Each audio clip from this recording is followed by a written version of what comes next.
Varicose veins తో బాధపడుతున్నారా? మన ఏవిస్ హాస్పిటల్లో 4500 రూపాయల లేజర్ స్కానింగ్ ఉచితం. శ్రీమాత్రే నమః. శ్రీ గురుభ్యో నమః. ద్వాదశ రాశుల వారికి కూడా అక్టోబర్ 1వ తారీఖు నుండి 15వ తారీఖు వరకు ఎలా ఉండబోతుంది, ఎలాంటి పరిస్థితుల్లో ఉంటారు, ఎలాంటి నియమ నిబంధనలు పాటించాలి, ఏ మంత్రం చదివితే మంచిది, ఏ దేవతారాధన చేస్తే మంచిది అనేటువంటి విషయాన్ని ఇప్పుడు మనం తెలుసుకుందాం.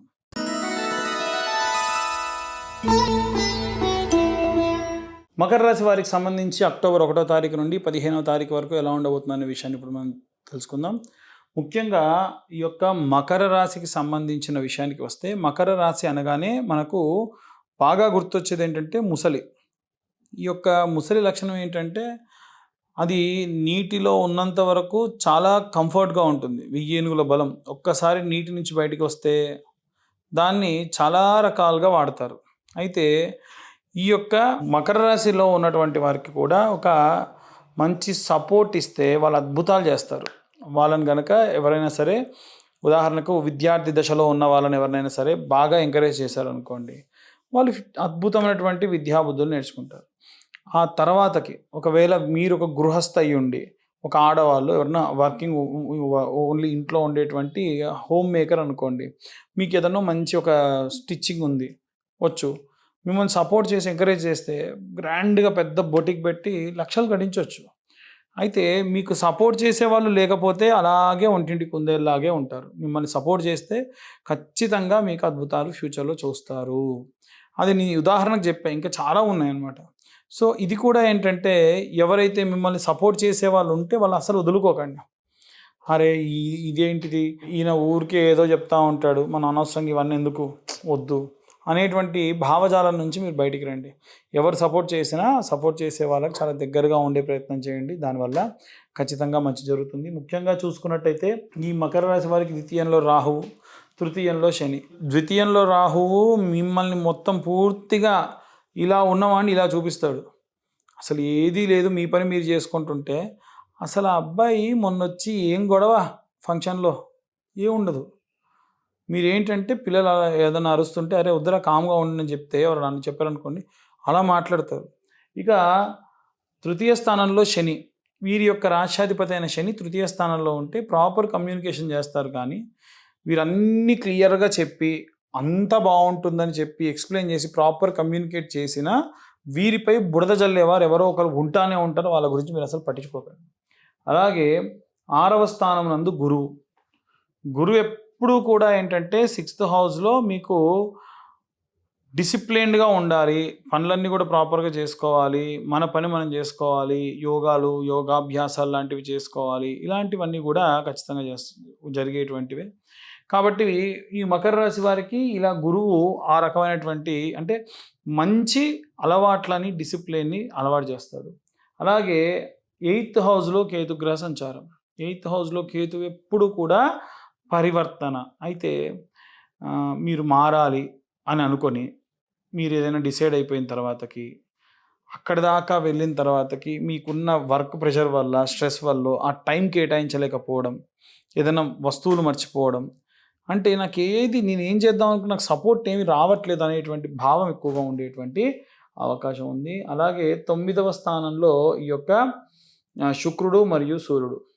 9వ స్థానంలో శుక్రుడు కానీ సూర్యుడు కానీ, సూర్యుడు బాగున్నాడు ఓకే, బాగాలేకుండా ఉండుంటే గనక తండ్రికి సంబంధించిన ఆరోగ్య సమస్యలు మిమ్మల్ని బాగా ఇబ్బంది పెట్టేవి. కానీ ఇప్పుడు సూర్యుడు బాగున్నాడు కాబట్టి ఆ టెన్షన్ లేదు. శుక్రుడు బాగాలేడు కాబట్టి మీ భర్త వాళ్ళ యొక్క, అంటే ఆడవాళ్ళు ఎవరైనా చూస్తుంటే కనుక మీ భర్త వారి తండ్రి, లేదా మగవాళ్ళు చూస్తే మీ భార్య యొక్క తండ్రి ఆరోగ్య సమస్యలు మిమ్మల్ని కొంచెం ఏమైనా ఇబ్బంది పెట్టవచ్చు. ఆ పరంగా జాగ్రత్తగా ఉండండి. 10వ స్థానంలో బుధుడు మరియు కుజగ్రహ సంచారం. 10th హౌస్లో బుధుడు ఎప్పుడూ కూడా మంచి ప్రయోజనకరమైనటువంటి వ్యాపార లాభాలు ఇస్తాడు. కానీ ఆ డబ్బు తీసుకెళ్ళి భూమిపై ఇన్వెస్ట్ చేయడం మాత్రం ఈ టైం అంత కరెక్ట్ కాదు. రైతులు కానీ, చేతి వృత్తులు, కుల వృత్తులు చేసేవాళ్ళు చాలా జాగ్రత్తగా ఉండాలి. ఇవన్నీ కూడా గోచార రీత్యా చెప్పేటువంటి విషయంలో మాత్రమే. పూర్తిగా మీ జాతకం విశ్లేషణతో కావాలంటే మీ పేరు, మీ date of birth, time, place కింద ఉన్న నెంబర్కి వాట్సాప్ చేయండి. ఎవరైతే ఈ యొక్క డీటెయిల్స్ పెడతారు. వాళ్ళకి 60 పేజీల్లో జాతకం పంపించి డీటెయిల్గా జాతకం గురించి మాట్లాడడం కూడా జరుగుతుంది. ఇక అన్ని వర్గాల వాళ్ళు ఎలాంటి రెమెడీస్ తీసుకోవాలి, ఏ మంత్రం చదవాలనే విషయాన్ని ఇప్పుడు మనం తెలుసుకుందాం. ఇప్పటి వరకు గోచార రీత్యా మనము అందరికీ సంబంధించి గ్రహ సంచారాన్ని బట్టి ఎలాంటి పరిస్థితులు ఉంటాయనే విషయాన్ని తెలుసుకున్నాం. సాధారణంగా ఏంటంటే మనల్ని కాంటాక్ట్ చేసి మెసేజ్ పెట్టి అడుగుతున్నటువంటి కొన్ని క్వశ్చన్స్, పోయిన వారము అంతకు ముందు నెలలో ఒక వీడియో చేసాం. దాంట్లో పితృదోషాలకు సంబంధించి కూడా చెప్పడం జరిగింది. అసలు ఎవరికి పితృదోషాలు ఉంటాయని చాలామందికి అనుమానాలు ఉంటాయి. ఎవరైనా సరే ఇంట్లో 60 సంవత్సరాలు నిండకుండానే చనిపోతూ ఉన్నారు అలాగే అనుకోండి, అదొకటి కారణం పితృదోషాలకి. ఎవరైనా సరే పిల్లలకు కంటిన్యూగా లేట్ మ్యారేజెస్ అవుతున్నాయి, అది పితృదోషాలకు కారణం. పెళ్ళిళ్ళు అవుతున్నాయి, పుట్టే పిల్లలు అసలు పుట్టట్లేదు, పుట్టినా కానీ అంగవైకల్యంతో కానీ ఆటిజంతో కానీ పుడుతున్నారు అనుకోండి, అది కూడా పితృదోషాల్లో కారణమే. భ్రూణ హత్య చేస్తే కూడా పితృదోషమే. నాకు ఇప్పుడు ఇంట్రెస్ట్ లేదు, పిల్లల్ని పెంచేటువంటి ఉద్దేశం లేదు అనుకొని ఎవరైనా సరే ఈ యొక్క అబార్షన్స్ చేయించుకుంటే అది కూడా పితృదోషమే. ఇవాళ రేపు ఏంటంటే లివింగ్ రిలేషన్షిప్లో ఉండి ఒక అమ్మాయిని నేను పెళ్లి చేసుకోవాలి, ఒక అబ్బాయిని నేను పెళ్లి చేసుకోవాలి అనుకోవడము, వాళ్ళ మనస్సును చాలా కఠినంగా బాధ పెట్టడము, తిట్టడము, కొట్టడం లాంటివి చేస్తే అప్పుడు ఖచ్చితంగా స్త్రీ దోషం అనేటువంటిది వస్తుంది, స్త్రీ శాపం అనేది వస్తుంది. అది కూడా ఈ పితృదోషాలకు వర్తిస్తూ ఉంది. అలాగే మాతృదోషం ఉంటుందా? అది ఎలా ఉంటుంది? తల్లి యొక్క మాతృశాపం ఎలా పెడుతుందని అంటారు. తల్లి శాపం పెట్టకపోయినా కన్న తల్లిని సరిగ్గా చూసుకోకుండా తీసుకెళ్ళి ఓల్డేజ్ హోమ్స్లో వేసిన వారికి కూడా ఈ యొక్క మాతృశాపం లభిస్తుంది. ఇలాంటి వాటన్నిటికీ కూడా గోకర్ణ క్షేత్రంలో విశేషంగా 9 రకాలైనటువంటి పూజలతోని ఈ యొక్క దోషములన్నీ తీసేస్తారు.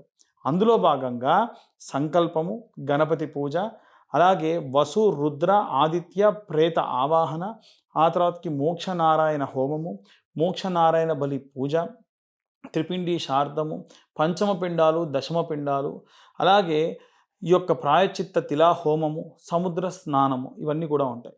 ఇవన్నీ కూడా చేయడం వలన ఆ దోషం అనేటువంటిది పోతుంది. ఎవరైతే ఈ దోషాలతోని బాధపడుతూ ఉన్నారు, ఇంకా నేను చాలా ఉన్నాయి, దాంట్లో కొన్ని మాత్రమే చెప్పాను, ఆసక్తి కల వారు కాంటాక్ట్ చేయొచ్చు. వారు గోకర్ణ క్షేత్రానికి వచ్చినప్పటి నుండి వారికి ఫుడ్, అకామిడేషన్, పూజంతా కూడా మేమే దగ్గరుండి చూసుకోవడం జరుగుతుంది. ఆసక్తి కలవారు కింద ఉన్న నెంబర్కి కాంటాక్ట్ చేయొచ్చు.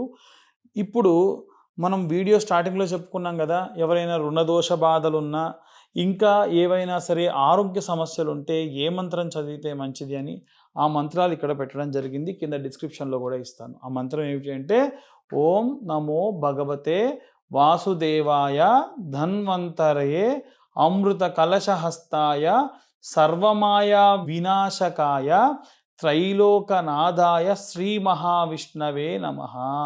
మరొకసారి మంత్రం చెప్తున్నాను, బాగా వినండి. ఓం నమో భగవతే వాసుదేవాయ ధన్వంతరయే అమృత కలశహస్తాయ సర్వమాయా వినాశకాయ త్రైలోకనాథాయ శ్రీ మహావిష్ణవే నమః. అలాగే ఎవరికైనా రుణ బాధలు విపరీతంగా మనకి ఇవాళ రేపు ఏంటంటే అప్పులు చేయాల్సి వస్తుంది, ఆ అప్పుల బాధ తీరాలి అని అంటే ఈ మంత్రం, ఆరోగ్యం బాగాలేనటువంటి వాళ్ళు నిత్యము కూడా 21 సార్లు మీరు బయటికి వెళ్ళేటప్పుడు తులసి దళాలు నీళ్ళలో వేసుకొని మంత్రం చదివిన తర్వాతకి ఆ నీళ్ళని తీసి ఇంకొక ప్లేట్లోకి తత్సత్ బ్రహ్మార్పణమస్తు అని విడిచిపెట్టి ఆ తీర్థంగా తాగాలి. అలా తాగడం వల్ల ఆరోగ్య సమస్యలు అయిపోతాయి. మీకు పంచ తులసి అని ఉంటుంది, అది కూడా వాటర్లో వేసుకొని పరిగడుపుని తాగడం వల్ల కూడా చాలా మంచిది. గోపంచకం కూడా ప్యూర్గా పట్టుకొని వచ్చి బెల్లం వేసి మరగబెట్టి తాగితే ఏ రోగాలు రావండి.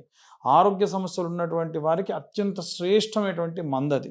అలాగే రుణ బాధలు పోవాలి అంటే ఓం శ్రీం గం రుణహర్తయే గం శ్రీం ఓం గణపతయే నమః. గణపతి విశేషంగా రుణమోచ గణపతి అని కాశీలో కూడా పరమశివుడి చుట్టూ ఉన్నటువంటి గణపతులలో ఒక గణపతి రుణ విమోచన గణపతి. అప్పులు తీరాలంటే ఆయనకు పూజ చేస్తే మంచిది. ఆయన యొక్క మంత్రమే ఇది. ఈ మంత్రం కూడా రోజుకు 21 నుండి 108 సార్లు మీ శక్తి కొలది చేసి తత్సత్ బ్రహ్మార్పణమస్తు నీళ్లు తీసి పక్కన వేసి ఆ నీళ్లు తాగండి. ఆ మంత్రం ఏమిటో చూడండి. ఓం శ్రీం గం రుణహర్తయే గం శ్రీం ఓం గణపతయే నమః. ఈ మంత్రం చదవడం వల్ల విశేషంగా రుణ బాధలన్నీ కూడా పోతాయి. అయితే మేము జాతకానికి సంబంధించి గోచార రీత్యా మాత్రమే అందరికీ కూడా చెప్పడం జరుగుతుంది. విశేషంగా ఎవరికి వాళ్ళకు పర్సనల్ జాతకం తెలుసుకోవాలని ఉంటుంది. ఆ జాతకం తెలుసుకోవడానికి మీ పేరు ఖచ్చితంగా ఉండాలి. మీ date of birth, time, place మాకు పంపిస్తే డీటెయిల్డ్గా జాతకం గురించి మాట్లాడడం జరుగుతుంది. అయితే మేము జాతకం రాయడానికి గాను మాకు ఖచ్చితంగా 3 గంటల సమయం పడుతుంది. చాలామంది ఇవాళ ఇచ్చి మళ్ళీ 3 గంటల్లో ఫోన్ చేస్తారు.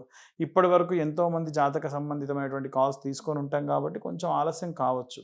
కొంచెం ఓపిక పడితే ఖచ్చితంగా జాతకాలు డీటెయిల్డ్గా మీకు అందించడం జరుగుతుంది. దీనికి గాను నేను ఛార్జ్ చేయడం రూ. 2025 ఛార్జ్ చేయడం జరుగుతుంది. ఒక పీడిఎఫ్ మీకు డీటెయిల్డ్గా పంపిస్తాను. అలాగే ఈ జాతక దోషములన్నిటితో పాటుగా ఇంకా ఏవైనా సరే కొంతమంది ఆఫీసులకు వెళ్తూ ఉంటారు, బయట పొలం పనులకు వెళ్తూ ఉంటారు. ఏవైనా సరే అంటే మన ఛానల్లో నా వీడియోస్ ఎక్కువగా చూసేటువంటి వాళ్ళు దిగువ మధ్యతరగతి కుటుంబీకులు ఉన్నారు కాబట్టి ఎవరైతే డబ్బులు వెచ్చించి జాతకం చెప్పించుకుంటారో జ్వాలాముఖి మాల ఇవ్వడం జరుగుతుంది. జ్వాలాముఖి అనంటే అగ్నిపర్వతం పగిలి బయటికి వచ్చినటువంటి లావా ఏదైతే ఉందో రాళ్ళ మీద పడ్డ తర్వాతకి దాన్ని కార్వింగ్ చేసి చేస్తారనమాట. అది విశేషమైనటువంటి శక్తి కలది. దానికి అంటు ముట్టు శౌచం ఏమీ ఉండదు కాబట్టి సాధారణంగా కూడా వేసుకోవచ్చు. ఎవరైతే జాతకం చెప్పించుకుంటారో వాళ్ళకి ఆ జ్వాలాముఖి మాల కూడా ఇవ్వడం జరుగుతుంది. సాధారణంగా ఆ మాల ఒక్కటే నేను కొనడమే రూ. 1100 పెట్టి కొంటాను. ఎందుకు అనంటే ప్రత్యేకంగా ఇబ్బందుల్లో ఉన్న వాళ్ళకి ఏదో నాకు తోచిన సహాయం చేయాలని నేను చేయడం జరుగుతుంది. ఆసక్తి కల వారు కింద ఉన్న నెంబర్కి కాంటాక్ట్ చేయొచ్చు. సర్వే జనా సుఖినో భవంతు. స్వస్తి.